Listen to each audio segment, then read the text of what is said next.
I'm not sure what else to do, so I'm just gonna write about how I feel. I've heard that it does help.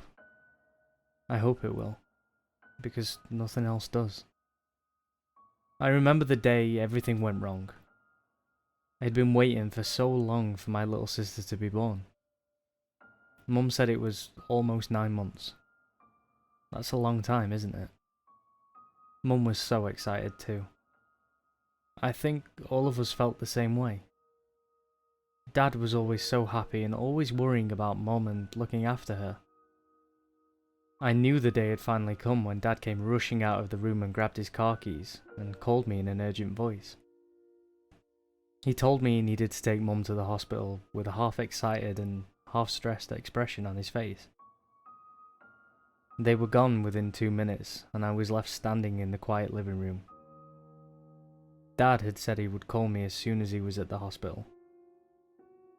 So, I just sat in the living room by the phone and waited, putting the TV on.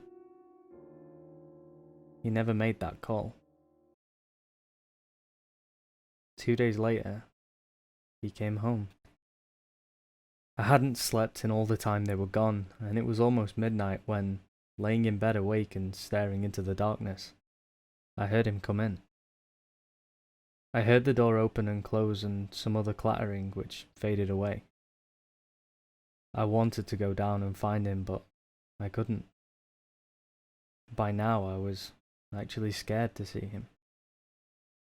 Scared to hear what I already suspected. After another long while, I heard him again. But he didn't come upstairs. After another stretch of silence, I couldn't take it anymore, and I went down to him. He was sitting in the living room, staring at the blank television. I sat opposite from him and said nothing. He eventually looked at me and simply said, "Your mother didn't make it." I nodded and hung my head, my eyes burning up with the tears. I was numb. Dad got up and left, going to their bedroom and closing the door. I didn't even care. I couldn't feel anything. I cried though. A lot. I always found myself imagining all the laughs we had. The times we would talk excitedly about when my sister was with us. How I would protect her as a big brother.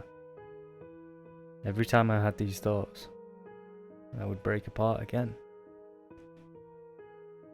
I wouldn't wish that kind of pain on anyone. Dad and I moved forward from it, eventually. I'm almost finished with high school now.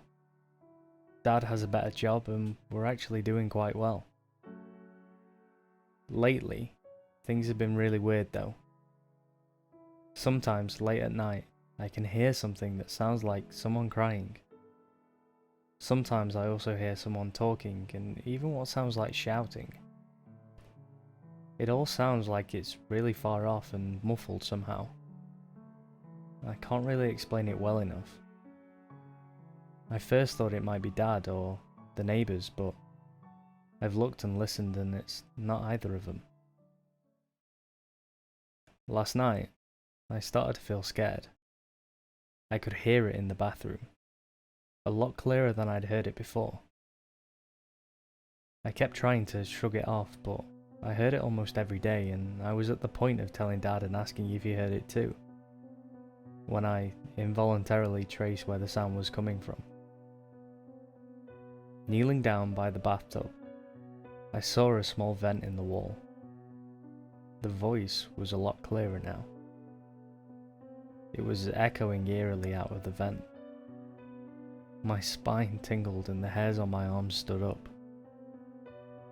I couldn't make out any spoken words, but it had this strange hollow sound, and it made you think it could almost be more than one voice. On impulse, I blurted out, "Hello?"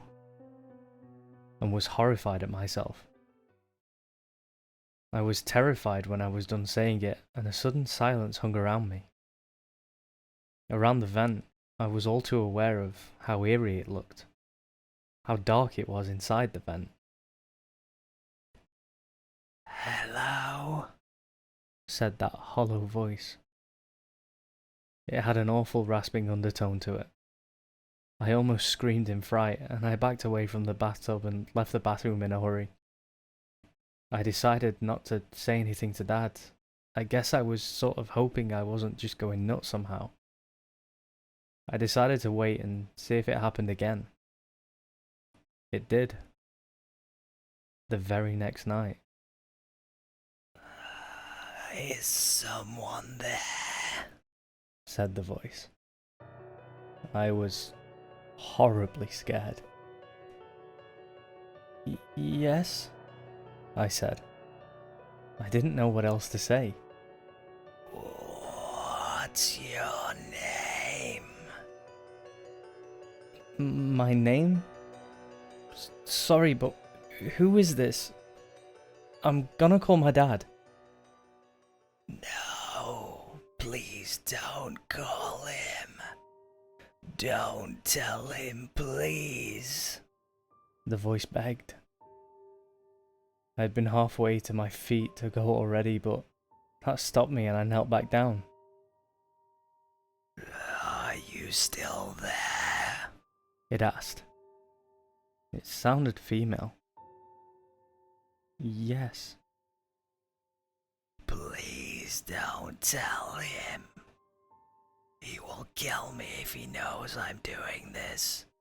I can't believe it's you." "What do you mean? Who the hell is this?" I demanded. It felt stupid kneeling down talking to some voice through the vent, but here I was doing it. "I don't know your name, but it must be you. He let it slip one time when he was down here. He said he wished I had just turned out like my brother. And if he is your father and my father, then you have to be my brother." I froze, absolutely solid at those words. Everything froze. Time, the world, my heartbeat. The voice went on. "I've heard him talking to you, but it's very faint. I can't hear so well from down here, and I was too scared to talk when he wasn't here, in case he heard me. But he hasn't so far, and now you heard me." "How is this possible? How can you be here?" I said, trembling. "I don't know how I'm here or why. He hates me and has always kept me down here. I wish I knew why."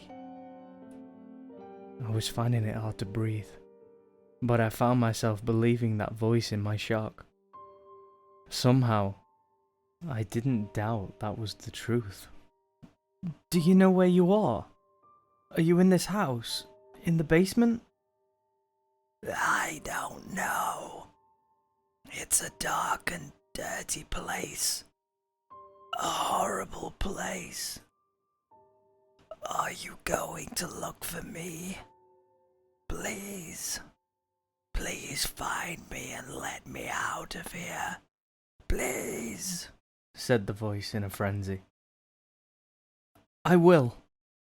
I'm going to try and find out where you are and I'll help you," I replied. There was no immediate response to that, but a few moments later the voice spoke.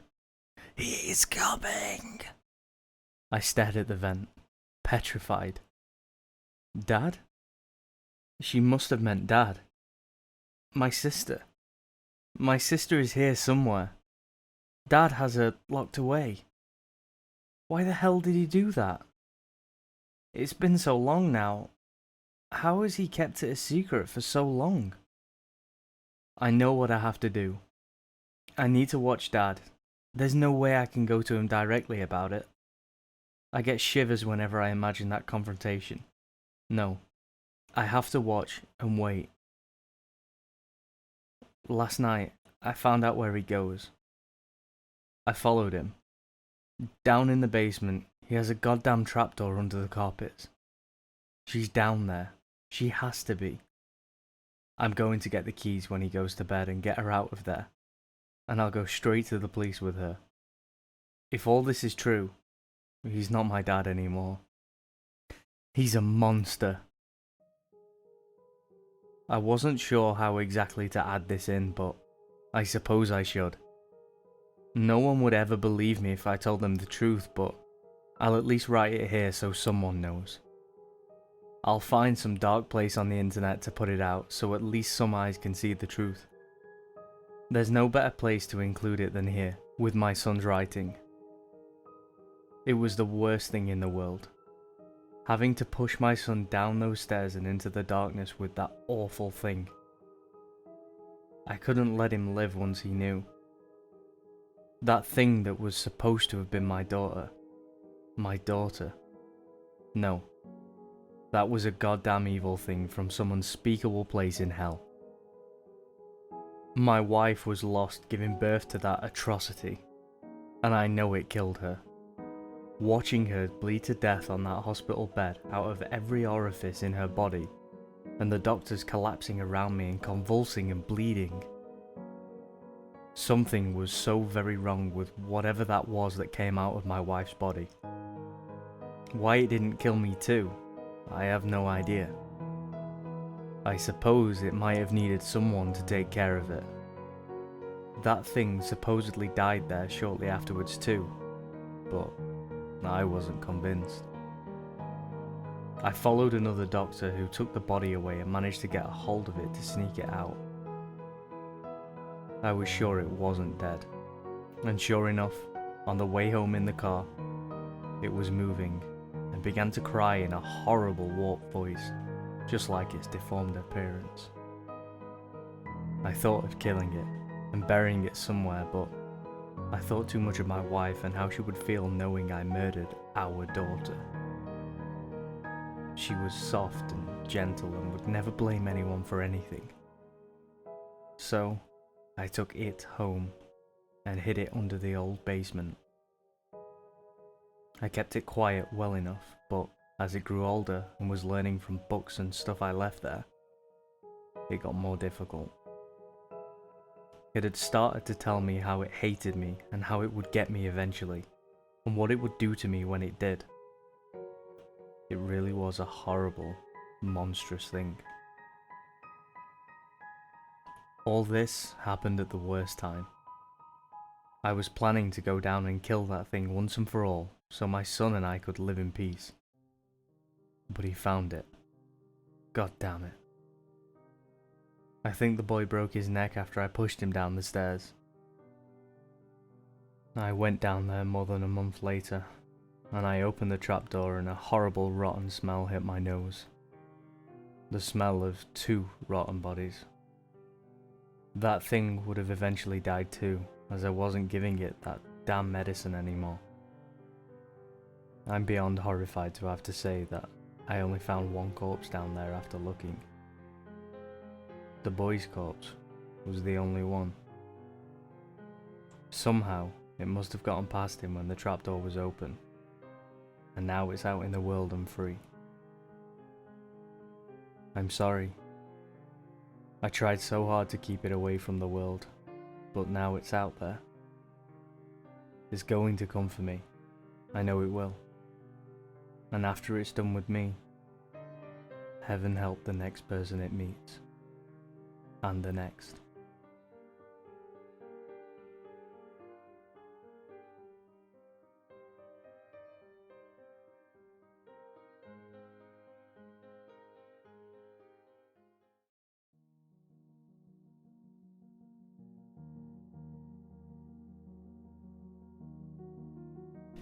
Hey guys, and thank you for listening to the latest in the CreepyPasta series. Now, once again, surprise, surprise, this is another story by Thousand Thorns over on Reddit. So, please, if you haven't already, go show him some love on there. There'll be links in the description, and have a look at his other stories. If there's anything that you want me to cover, he gives me full reign on any story that he's written for me to delve into and narrate and do all my little funky stuff on. So if you like anything else, let me know. Scheduling has been a little bit lopsided this week, mainly due to the baby, so hopefully I'll catch back up, keep on track for next week. Can't promise anything, but if it does keep happening like this, what I'll do is I'll just change my scheduling and maybe drop down to 2 pastas a week. Hopefully it doesn't go that way, because I really enjoy doing these, but you know, priorities and all that. Links to the music by Mayu will be in the description below, also the image that's been used and the social media. So there's the Facebook page on there, and there's also the Discord, so if you want to join that, talk to me or talk with people that share the same interests as you for creepypastas and the spookier side of life. So if you want to jump in, then link will be in the description. Anyway, enough of me rambling. Thank you for listening once again, and take care.